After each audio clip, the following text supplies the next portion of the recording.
Good morning बेटा। हम लोगों ने महादेवी वर्मा का जीवन परिचय पढ़ लिया है। अब उनके द्वारा रचित कविता हिमालय से पढ़ेंगे। तो सबसे पहले हम कविता का संदर्भ लिखेंगे। क्या है संदर्भ? प्रस्तुत काव्य पंक्तियां हिंदी की महान कवयित्री महादेवी वर्मा द्वारा रचित सांध्य गीत नामक ग्रंथ से हमारी पाठ्य पुस्तक हिंदी के काव्य खंड में संकलित हिमालय से नामक शीर्षक कविता से अवतरित है। ठीक है, अवतरित है। प्रसंग क्या लिखते हैं? इन पंक्तियों में कवयित्री महादेवी वर्मा ने हिमालय की चिर महानता, लंबे समय तक चली हुई आ रही महानता और निर्लिप्तता का वर्णन किया है। अर्थात वह निर्लिप्त भाव से, अपने स्थिर भाव से रहता है, इसी का वर्णन किया है। हे चिर महान यह स्वर्ण रश्मि छू श्वेत भाल, बरसा जाती रंगीन हास, सेली बनता है इंद्रधनुष, परिमल मल मल जाता बताश, पर रागहीन तू हिम निधान। स्वर्ण रश्मि माने क्या होता बेटा? सुनहरी किरणें। सेली माने पगड़ी, परिमल माने सुगंध, बतास माने वायु, रागहीन माने आसक्ति रहित। तो यहाँ कवयित्री महादेवी वर्मा हिमालय की महानता का वर्णन करते हुए कहती हैं कि हे हिमालय, तुम चिरकाल से अपनी महानता, अपने गौरव को बनाए हुए हो। तुम्हारे श्वेत बर्फ से ढके हुए शिखरों पर जब सूर्य की सुनहली किरणें पड़ती हैं, तब लगता है कि जैसे चारों ओर तुम्हारी रंगीन हंसी बिखर गई है। बर्फ पर सुनहरी किरणें पड़ने के कारण ऐसा प्रतीत होता है जैसे हिमालय ने अपने सिर पर इंद्रधनुषी रंगों की पगड़ी बांध रखी है। फूलों के संपर्क से सुगंधित वायु उसके शरीर पर मानो चंदन का लेप कर जाती है। परिमल मलमल बतास, ठीक है, चंदन का लेप सा कर जाती है। परंतु हिमालय इन सभी चीजों से निर्लिप्त है, वो इससे मोहित नहीं होता है। इन सभी वस्तुओं से उसे किसी प्रकार का अनुराग या प्रेम नहीं है, इसलिए वह महान है। बेटा यहाँ पर गुण माधुर्य है, शब्द शक्ति लक्षणा है, शैली चित्रात्मक एवं भावात्मक है, भाषा सरल सुबोध खड़ी बोली है, अलंकार रूपक और पुनरुक्ति प्रकाश अलंकार है, और मानव के समान चित्रण करने के कारण यहाँ पर मानवीकरण का माधुर्य भी पाया जाता है।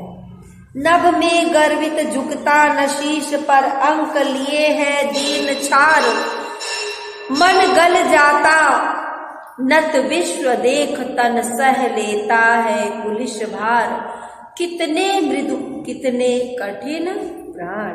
गर्वित माने बेटा गर्व से उठा हुआ, अंक माने होता है गोद, छार माने राग, मन गल जाता है हृदय दया से भर जाता है, कुलिश माने वज्र।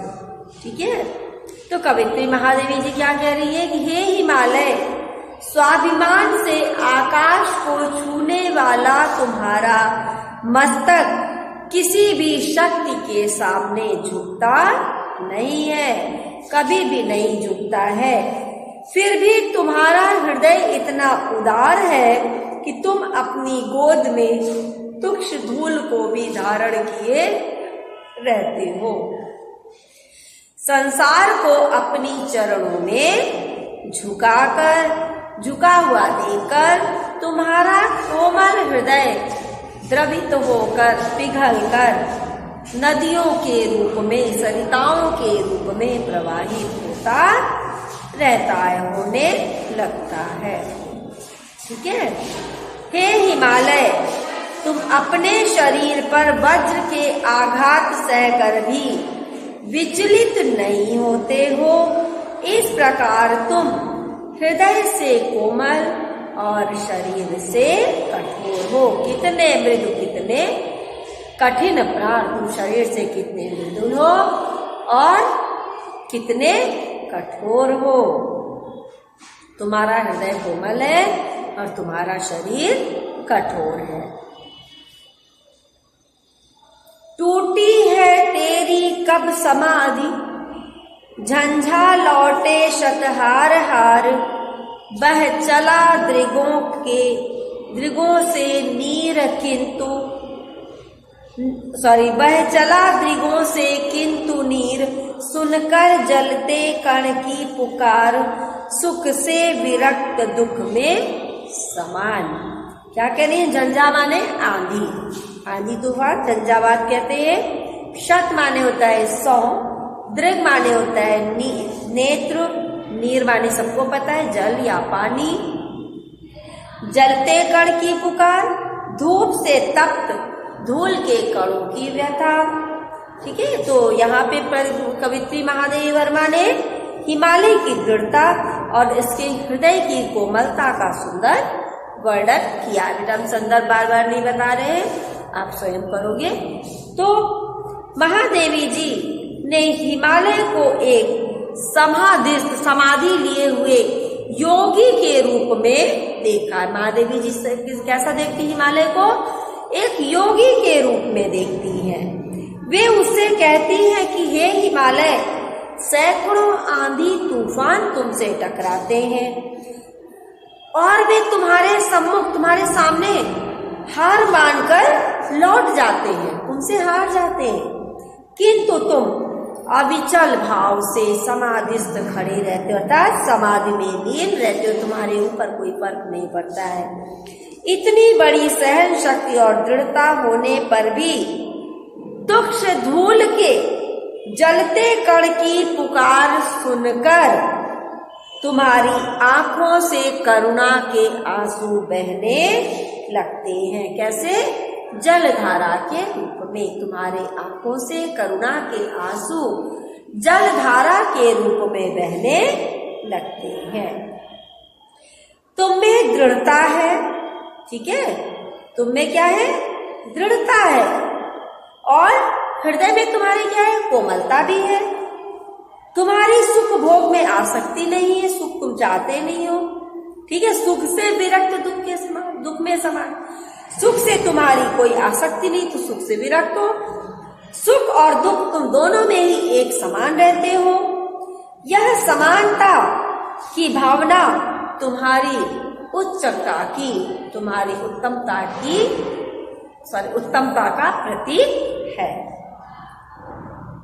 मेरे जीवन का आज मूक तेरी छाया से हो मिलाप, तन तेरी साधकता छूले, मन ले करुणा की थाह नाप। उर में पावन दृग में विहान। ये साधकता माने साधना का गुण, पावस माने होता है बेटा वर्षा ऋतु, विहान माने होता है प्रातः काल, करुणा माने होता है दुख, थाह नाप माने थाह की, थाह न लेना, गहराई न नाप पाना। दृग में विहान माने कनका सवेरा, दृग में माने नेत्रों में। तो बेटा कवित्री यहाँ पर हिमालय की महानता का वर्णन करते हुए अपने जीवन को हिमालय के समान ढालना चाहती। वो चाहती कि मेरा भी जीवन जो है वो हिमालय के समान ढल जाए, वैसा ही बन जाए। तो महादेवी जी अपने जीवन को हिमालय की छाया से मिला देना चाहती हैं। कहने का आशय क्या है कि हिमालय के अच्छे गुणों को, उसके सद्गुणों को अपने जीवन में, अपने जीवन के आचरण में उतारना चाहती है। ठीक है, उसको अपने आचरण में उतारना चाहती हैं। इसीलिए वे हिमालय से कहती हैं कि मेरी कामना है कि मेरा शरीर भी तुम्हारी तरह कठोर साधना शक्ति से परिपूर्ण हो, कठोर साधना शक्ति से पूर्ण हो जाए, भर जाए, और तुम्हारे हृदय में तुम्हारे जैसी करुणा का सागर भरा हो, ताकि मैं दूसरों के सुख दुख को सहन कर सकूं, उससे प्रेम कर सकूं। मेरे हृदय में तुम्हारे जैसी करुणा की बरसात के कारण सरसता बनी रहे, परंतु आंखों में ज्ञान की ज्योति चमकती रहे। ठीक है, हृदय सरस होना चाहिए, करुणा से परिपूर्ण होना चाहिए, और आंखों में क्या होना चाहिए?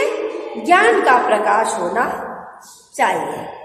तो बेटा यहाँ पे भी भाषा साहित्यिक खड़ी बोली है, शैली भावात्मक गीति है, रस शांत है, गुण माधुर्य है, शब्द शक्ति लक्षणा है, अतुकांत मुक्त छंद है, अलंकार अनुप्रास है, मानवीकरण है। और अगर हम साम्य भाव देखें तो सुभद्रा कुमारी चौहान के इससे वो मिल सकता है कि तुम कविता के प्राण बनो, मैं उन प्राणों की आकुल तान, निर्जन वन को मुखरित कर दे प्रिय अपना सम्मोहक गान। बेटा आज हमने केवल एक टॉपिक पढ़ाया है आपको, इसके आगे का टॉपिक हम नेक्स्ट वीडियो में पढ़ेंगे। Thank you.